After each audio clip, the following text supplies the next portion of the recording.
Modern Algebra Group Theory in Tamil by Professor Suresh.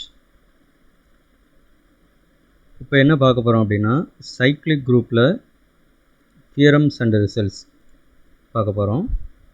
அதில் fundamental theorem of cyclic groups.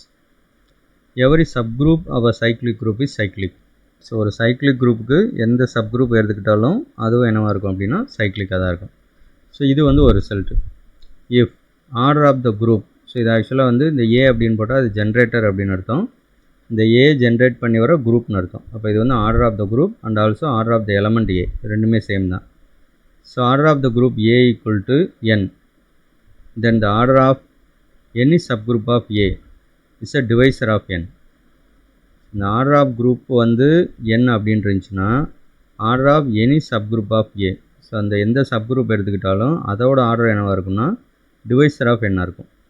So நம்ம already பார்த்துருக்கோம், order of subgroup divides order of group. அப்போ இப்படி இருந்தால் தான் இது வந்து possible. For each positive divisor K of N. Lagrange's theorem என்ன சொல்லுதுன்னா order of the subgroup divides order of the group அப்படின்னு தான் சொல்கிறாங்க. அதோட கான்வெர்ட்ஸ் வந்து ஜென்ரலி நாட் ட்ரூ. பட் இங்கே என்ன பண்ண போகிறோம் அப்படின்னா அது சைக்ளிக் குரூப்பாக இருந்துச்சுன்னா அதோட கான்வெர்ட்ஸும் ட்ரூ. ஸோ இந்த மாதிரி அந்த குரூப்போட ஆர்டர் என்ன இருந்துச்சுன்னா என்னுக்கு என்னென்ன டிவைசர் இருக்கோ அந்த ஒரு டிவைசர்லேயும் கண்டிப்பாக ஒரு சப் குரூப் இருக்கும். அந்த ஒரு டிவைசரும் ஆர்டராக இருக்கிற மாதிரி ஒரு சப் குரூப் இருக்கும். The group A has exactly one subgroup of, the group generated by A has exactly one subgroup of order K. So அதுலேயும் ஒரு டிவைசர் ஆர்டராக இருக்க மாதிரி ஒரு சப்குரூப் தான் இருக்கும். இது வந்து யூனிக்னஸ். நேம்லி அந்த குரூப் என்னன்னு கண்டுபிடிக்கணும்னா இந்த ஏங்கிற ஜென்ரேட்டர் நமக்கு ஆல்ரெடி தெரியும். ஏ பவர் இந்த N order of the group by K இதை டிவைட் பண்ணணும். என் பை கே வந்து பவரில் போடணும். ஸோ இந்த சப்குரூப் தான் இந்த unique subgroup of order K. So இதோட ஆர்டர் வந்து கே வரும் கரெக்டாக. The subgroup of an abelian group is abelian. எப்படி சைக்ளிக் குரூப்போட சப்குரூப் சைக்ளிக்காக இருக்கோ அதே மாதிரி எபிலியன் குரூப்போட சைக்ளிக் எந்த சப்குரூப் எடுத்தாலும் சரி, எபிலியன் குரூப்போட எந்த சப்குரூப் எடுத்தாலும் சரி அதுவும் எபிலியனாக தான் இருக்கும். If A is a generator of a cyclic group, then the inverse of A is also its generator. ஒரு சைக்ளிக் குரூப் ஏங்கிறது ஜென்ரேட்டராக இருந்துச்சுன்னா அதோட இன்வர்ஸும் கண்டிப்பாக ஜென்ரேட்டராக இருக்கும். The order of a cyclic group, order of G equal to the order of its generator, that is order of A. So இந்த ரெண்டும் எப்போவுமே சேமாக தான் இருக்கும், ஈக்குவலாக தான் இருக்கும் ஃபைனைட் குரூப்புக்கு. If order of A equal to n in a group G, that is A power n equal to E. ஏன்னா order of A equal to n அப்படின்னா கண்டிப்பாக A power n equal to E அப்படின்னு தான் வரும். தென் த set ஹச்னு ஒரு set form பண்ணுறோம். அதில் எப்படிப்பட்ட எலமெண்ட்ஸ் எடுக்கிறோன்னா இந்த ஏவை தான் எடுக்கிறோம். ஏ square etcetera a power n minus one. அந்த ஏ பவர் என் மறுபடியும் என்ன ஆயிருன்னா ஈன்னு வந்துடும். அப்போ இந்த கலெக்ஷன் எதை ஃபார்ம் பண்ணணும் அப்படின்னா குரூப்பை ஃபார்ம் பண்ணணும் with respect to the composition in G. So காம்போசிஷன்னா வேறு ஒன்றும் இல்லை, ஆப்ரேஷன். இந்த ஜியில் என்ன பைனரி ஆப்ரேஷன் பண்ணுறோமோ அதே ஆப்ரேஷனில் இந்த கலெக்ஷன் ஹச் வந்து என்ன ஃபார்ம் பண்ணணும்னா குரூப்பை ஃபார்ம் பண்ணணும். ஆக்சுவலாக subgroup. Every cyclic group is abelian. So எல்லா சைக்ளிக் குரூப்புமே என்னவாக இருக்குன்னா எபிலியனாக இருக்கும். And abelian group need not be cyclic. So இந்த ஃபிஃப்த் ரிசல்ட்டோட கான்வெர்ட்ஸ் வந்து நாட் ட்ரூ. எபிலியன் குரூப் வந்து சைக்ளிக் குரூப்பாக இருக்க வேண்டிய அவசியம் இல்லை. If the generator of a cyclic group G is of infinite order. சில நேரங்களில் இந்த இன்ஃபைனைட் ஆர்டர் வந்து ஜீரோ ஆர்டர் அப்படின்னு சொல்லுவாங்க. ஒரு சைக்ளிக் குரூப்போட generator, so generator order infinite அப்படின்னாலே அந்த குரூப்போட ஆர்டர் இன்ஃபைனைட்னு அர்த்தம். Then G has exactly 2 generators. அப்போ இன்ஃபைனைட் சைக்ளிக் குரூப்பாக இருந்தால் அதுக்கு ரெண்டு ஜென்ரேட்டர்ஸ் தான் இருக்கும். And is isomorphic to the additive group of integers Z comma plus. ஏன்னா இந்த இஜட் கமா ப்ளஸுக்கு எத்தனை ஜென்ரேட்டர்ஸ் இருக்குதுன்னு பார்த்தீங்கன்னா +1 அண்டு -1. அப்போ எல்லா இன்ஃபைனைட் சைக்ளிக் குரூப்புமே இந்த இஜட் கமா ப்ளஸுக்கு ஐசோமார்பிக்காக இருக்கும். இந்த சிக்ஸ்த்துக்கு ரிசல்ட் வேணும் அப்படின்னு பார்த்தீங்கன்னா எக்ஸாம்பிள் வேணும் அப்படின்னு பார்த்தீங்கன்னா Q கமா ப்ளஸ் எடுத்துக்கிடுவோம். ஸோ இது வந்து abelian group, set of rational numbers under addition abelian group. ஆனால் இது வந்து சைக்ளிக் கிடையாது. ரைட். அடுத்து வந்து 8th result. Any 2 cyclic groups of the same order are isomorphic. இது ஒரு இம்பார்ட்டன்ட் ரிசல்ட்டு. ஸோ சேம் ஆர்டரில் 2 சைக்ளிக் குரூப் இருந்துச்சுன்னா அது கண்டிப்பாக எப்படி இருக்குன்னா ஐசோமார்பிக்காக இருக்கும். அது ஃபைனைட்டுக்கும் பொருந்தும் இன்ஃபைனைட்டுக்கும் பொருந்தும். ஏன்னா எல்லா இன்ஃபைனைட் சைக்ளிக் குரூப்புமே இஜட் கமா ப்ளஸ்க்கு ஐசோமார்பிக் ஆயிரும். ஸோ அதனால் இது ஃபைனைட் ஆர்டர் சைக்ளிக் குரூப்புக்கும் பொருந்தும் இன்ஃபைனைட் ஆர்டருக்கும் பொருந்தும். If a cyclic group is generated by an element A of order n, இந்த A அப்படிங்கிறது அதோட ஜென்ரேட்டர், அதோட ஆர்டர் வந்து n, அப்போ ஆட்டோமேட்டிக்காக சைக்ளிக் குரூப் ஆர்டர் n தான்.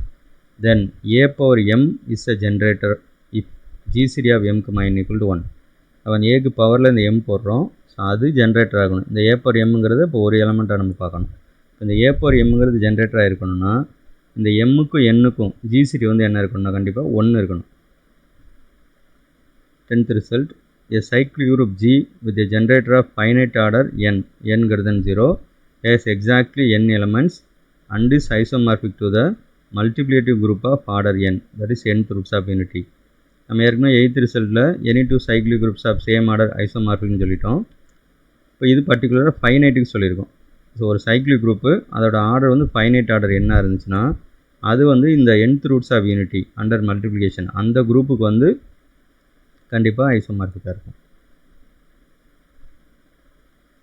Every group of prime order is cyclic. So very very important result இது. ஒரு ப்ரைம் ஆர்டர் அப்படின்னா இந்த இடத்துல குரூப்போட ஆர்டர் நம்பர் ஆஃப் எலமெண்ட்ஸ் வந்து ப்ரைம் நம்பராக இருந்துச்சுன்னா அந்த குரூப் வந்து கண்டிப்பாக சைக்ளிக்காக இருக்கும். ஏற்கனவே சொல்லிட்டோம் every cyclic group is abelian. அப்போ every group of prime order is abelian. Example வந்து எவரி குரூப் ஆஃப் ஆர்டர் 11, ஏன்னா 11ங்கிறது prime number, is abelian and cyclic.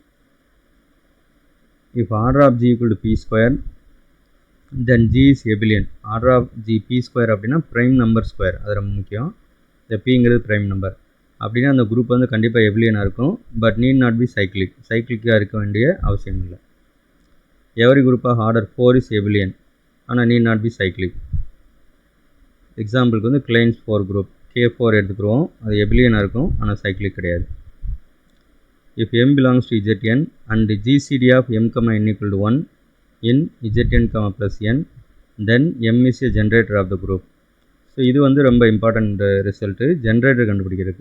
இப்போ Zn அப்படின்னு கொடுத்தாங்கன்னா அதுக்கு ஜென்ரேட்டர் கண்டுபிடிக்கணும்னா இந்த என்னங்கிற நம்பருக்கு எதெல்லாம் ரிலேட்டிவ்லி ப்ரைமாக இருக்கோ அந்த நம்பர் எல்லாமே ஜென்ரேட்டராக இருக்கும். Every isomorphic image of a cyclic group is cyclic. அதாவது டொமைனில் ஒரு குரூப் எடுத்துக்குருவோம், கோடொமைனில் ஒரு குரூப் எடுத்துக்குருவோம், ரெண்டுக்கு இடையில் ஒரு ஐசோமார்பிசம் இருக்கணும். அப்போ அந்த இமேஜ் அப்படிங்கிறது இமேஜ் செட், அது எங்கே இருக்குன்னா கோடொமைனில் இருக்கும். ஸோ அதுவும் என்னவாக இருக்கும் அப்படின்னு சொல்கிறாங்கன்னா, இப்போ டொமைன் வந்து G அப்படின்னு வச்சுக்கிட்டோம்னா கோடொமைனை வந்து F ஆஃப் Gன்னு சொல்லுவோம். ஸோ அதான் வந்து ஐசோமார்பிக் இமேஜ். அப்போ G வந்து சைக்ளிக்காக இருந்துச்சுன்னா F ஆஃப் Gயும் சைக்ளிக்காக இருக்கும். The generators of Zn are the integers are such that 1 less than or equal to r less than n and GCD of r, n equal to 1. So இந்த result, இந்த 13th result வந்து கொஞ்சம் modify பண்ணி இந்த 15th ரிசல்ட்டில் சொல்லியிருக்கோம்.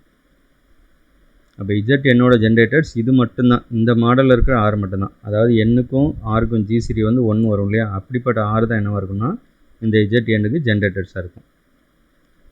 இப்போ number of generators in Zn, plus n இந்த மாதிரி ரிலேட்டிவ்லி ப்ரைமாக இருந்தால் தான் ஆல்ரெடி நம்ம அதுக்கு ஒரு டெஃபினிஷன் பார்த்துட்டோம், ஆய்லர் பை ஃபங்க்ஷன்.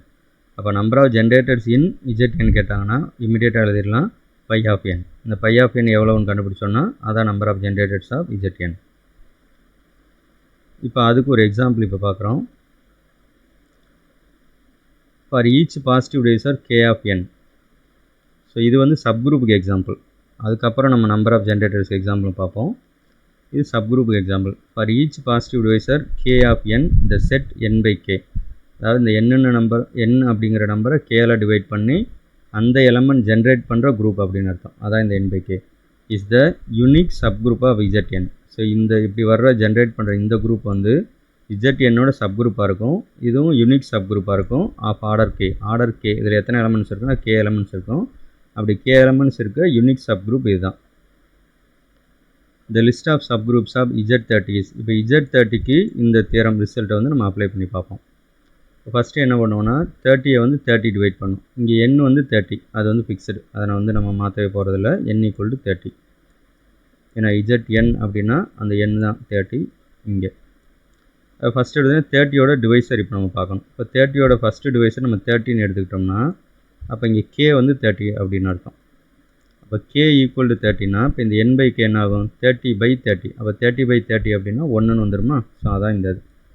அப்போ 1 ஜென்ரேட் பண்ணி வர்றதுன்னா என்ன அர்த்தம், 1 வந்து 1 கூட ஆட் பண்ணணும். Z30 அப்படின்னா அதில் 0லேருந்து 29 வரைக்கும் இருக்கும். அப்போ ஃபஸ்ட்டு 1 அப்படியே இருக்கும். 1 + 1 வந்து 2, 1 + 1 + 1 3 டைம்ஸ் ஆட் பண்ணால் 3, இப்படி 29 வரைக்கும் வரும். 30 டைம்ஸ் ஆட் பண்ணால் 30 வரும். பட் அது 13 போடக்கூடாது, இங்கே 0 போட்டுறணும். ஏன்னா இங்கே ஆப்ரேஷன் வந்து அடிஷன் மாடலோ 30, அதனால். இப்போ இதோட ஆர்டர் என்ன இருக்கும்னா 30. இங்கே கே என்ன சொன்னமோ அதே தான் இங்கே ஆர்டராகவும் இருக்கும். ஸோ ரெண்டும் சேமாக இருக்கும். அது மாதிரி அடுத்த டிவைசர் எடுப்போம். 30க்கு 15 எடுத்துக்கிறோம். இப்போ கே ஈக்குவல் டு 15. அப்போ கே ஈக்குவல் டு 15 அப்படின்னு எடுத்துக்கிட்டோம்னா கே n/k அப்படிங்கிறது என்ன ஆயிரும்? 30/15. கே ஈக்குவல் டு 15 எடுத்துக்கிட்டோம்னா n/kங்கிறது 30/15. அப்போ 2ன்னு வந்துருமா? ஸோ அதான் வந்து இந்த ரிசல்ட்.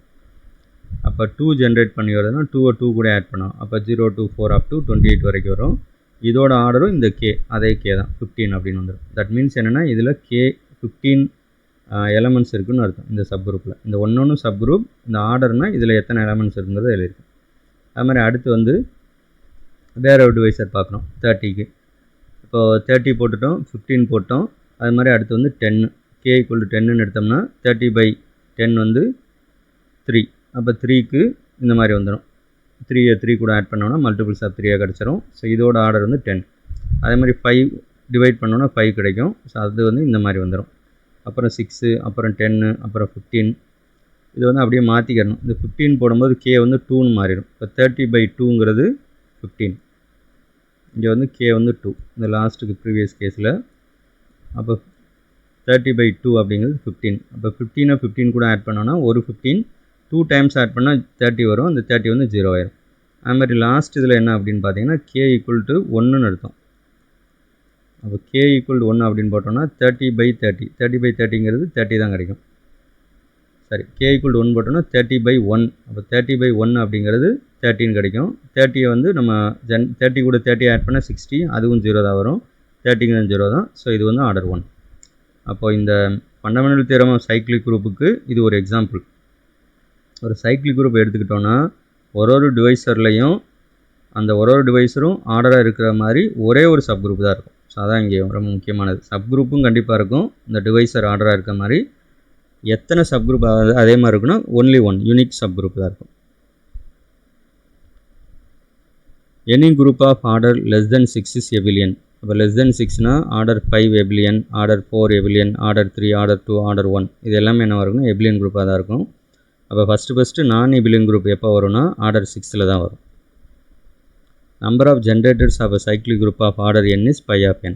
இப்போ இந்த பை ஆஃப் n அப்படிங்கிற ஃபார்மில் வந்து Znக்கு நம்பர் ஆஃப் ஜென்ரேட்டர்ஸ் கண்டுபிடிக்கிறது மட்டும் இல்லை, n is cyclic group of order n. So அதுக்கு நம்பர் ஆஃப் ஜென்ரேட்டர்ஸ் கண்டுபிடிக்கிறதுக்கான ஃபார்மில் வந்து பை ஆஃப் n.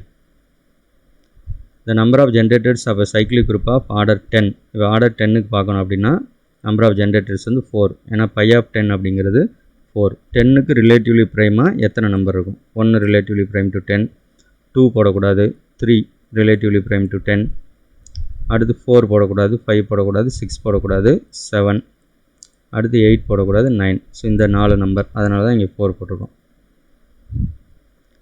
அடுத்த result, if D is a positive divisor of n, the number of elements of order D in a cyclic group of order n is pi of D. So இது என்ன அர்த்தம் அப்படின்னா order D, இந்த Dங்கிற number ஆர்டராக இருக்கிற மாதிரி எத்தனை elements இருக்குன்னு பார்க்குறது. Number of elements of order D வந்து பை ஆஃப் D. இந்த ரெண்டு ஃபார்ம்லாம் கன்ஃபியூஸ் பண்ணிக்கக்கூடாது. 18th போட்டிருக்கிறது வந்து number of generators of a cyclic group of order n. இந்த இடத்துல ஆர்டர் nங்கிறது அந்த குரூப்போட ஆர்டர். இந்த ஆர்டர் Dங்கிறது அந்த எலமெண்ட்டோட ஆர்டர். ஆர்டர் Dயில் எத்தனை எலமெண்ட் இருக்கும்? இப்போ ஆர்டர் 5ல் எத்தனை எலமெண்ட் இருக்குன்னு கண்டுபிடிக்கலாம். அதுக்கு ஃபார்முலாவும் பை ஆஃப் D தான். ஆனால் எதுக்கு பை வேல்யூ கண்டுபிடிக்கணும்னு பார்த்துக்குங்க, மாற்றி போட்டக்கூடாது. In a finite group, the number of elements of order D is divisible by pi of D. ஒரு ஃபைனைட் குரூப் எடுத்துக்கிட்டோன்னா number of elements of order D, அந்த நம்பர் கிடைக்கிது இல்லையா, அந்த நம்பர் வந்து என்ன ஆகும்னா பை ஆஃப் Dயால் டிவைட் ஆகும். Number of subgroups of a cyclic group of order n இஸ் tau of n. இது வந்து tau function. tau of n equal to number of positive divisors of n. இந்த by of nங்கிறது number of generators of cyclic group, tau of nங்கிறது number of subgroups of cyclic group. இந்த குரூப்போட order என்ன இருந்துச்சுன்னா number of sub groups எத்தனை இருக்குன்னா tau of n இருக்கும். tau of n அப்படின்னா என்ன அர்த்தம்னா இந்த என்னங்கிற நம்பரை டிவைட் பண்ணக்கூடிய டிவைசர்ஸ், அதில் பாசிட்டிவ் டிவைசர் மட்டும்தான் பார்க்கணும், நெகட்டிவ் டிவைசர் பார்க்கக்கூடாது.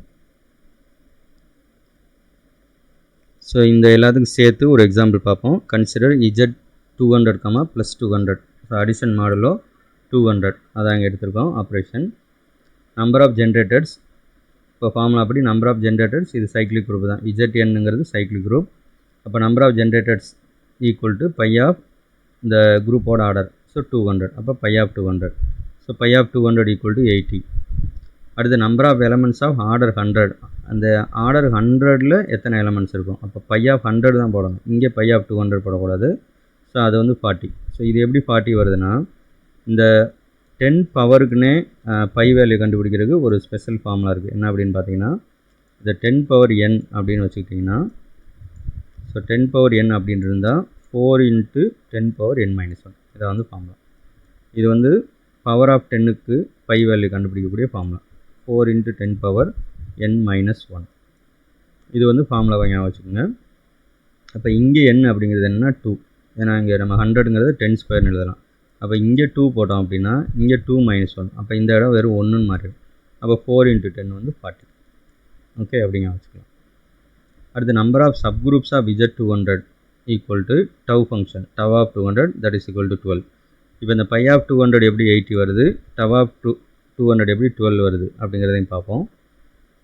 இப்போ இந்த 200 வந்து ஃபேக்டரைஸ் பண்ணுறோம். ஸோ இது வந்து ப்ரைம் ஃபேக்டரைசேஷன். இந்த 200 வந்து 2³ × 5² அப்படின்னு எழுதிக்கலாம். அப்போ பை ஆஃப் 200 ஃபார்முலா என்ன பண்ணணும்னா, இந்த நம்பர் இந்த 200 அப்படியே போட்டணும். 1 - 1 பை இந்த 2ங்கிறது என்னென்னா இந்த ப்ரைம் நம்பர், இந்த 2 தூக்கி தான் இங்கே போடணும். இன்ட்டு அடுத்து மறுபடியும் 1 - 1 பை 5. இந்த 5 வந்து இது. அப்போ இந்த ப்ரைம் நம்பர்ஸ் தான் இங்கே வரும். So n × 1 - 1 by p. பிங்கிறது இங்கே இருக்க prime number. Into 1 - 1 by q அடுத்த ப்ரைம் நம்பர். இந்த பவர்லாம் விட்டுறணும். ஸோ இதான் வந்து ஃபார்முலா. அப்போ that is equal to 200 into 1 - 1 by 2 1 by 2 1 - 1 by 5 வந்து 4/5.